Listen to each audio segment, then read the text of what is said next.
Hi there. Thank you for joining me on Reading with Miss Jess. Today's story is The Cool Bean. It's written by Jory John and illustrated by Pete Oswald.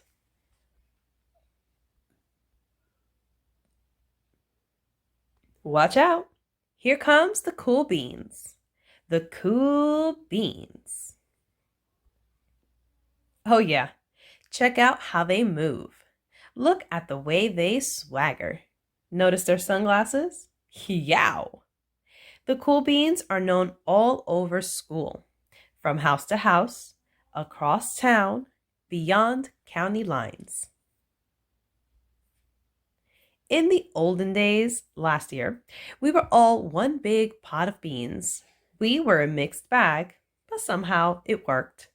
Yep, those were the good old days. And then we stopped seeing each other as much. That's just how it is sometimes. You spend less time together, even though you're not totally sure why. I watched as the beans I knew so well, the beans from my own pod, became the cool beans. Oh, they were so cool. One of them could play the guitar. Cool. One of them could draw the best superheroes. Cool. One of them could jump higher than any bean I'd ever known. Cool. Me? Well, I mostly stayed the same. Sure, I made some small changes. I wore sunglasses. Too big. I slicked my hair back. Too slick. I strutted around. Ow! I swaggered. Oof! I was still picked last for everything.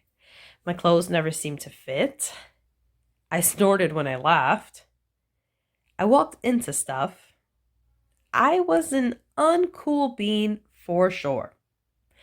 I started thinking of myself as just a common bean with no special skills. I couldn't compete, so I didn't even try.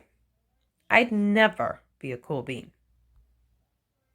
It seemed like there were two types of beans in the world. There were the cool beans and the beans like me. The days all blended together. I lived my life and things were just okay. I took tests and ate lunches and mostly kept to myself. The cool beans continued being cool. I mean, sure, I miss them a bit. But it's not like I was going to say anything. I felt like all that coolness had gotten in the way of our friendship. And that's how it went. Until one day, I was in the cafeteria. I dropped my lunch on my loafers. But then something sort of miraculous happened. Out of nowhere, one of the cool beans helped me clean it up. He didn't even say anything. He just gave me a nod. That was it. Later, I was out on the playground. I tripped and scraped my knee and maybe cried a little bit, and everybody saw it. Another one of the cool beans came to my side, and without a word, he dusted me off. That afternoon, I was sitting in class. I wasn't really paying attention. I didn't notice, but our teacher had called on me. Everybody stared. I sat there in silence. Nobody said anything. And then everybody just laughed at me. That was it. After today, I was officially a has-been. But then one of the cool beans stood up and came over to me. Everybody watched. She leaned in close and whispered, "Hey, the teacher asked you to read from page 32. Then she gave me a quick wink and went back to her seat. It was a small gesture, sure, but it was also everything. I walked home with a goofy smile on my face. I smiled all the way through dinner. That day made all the difference.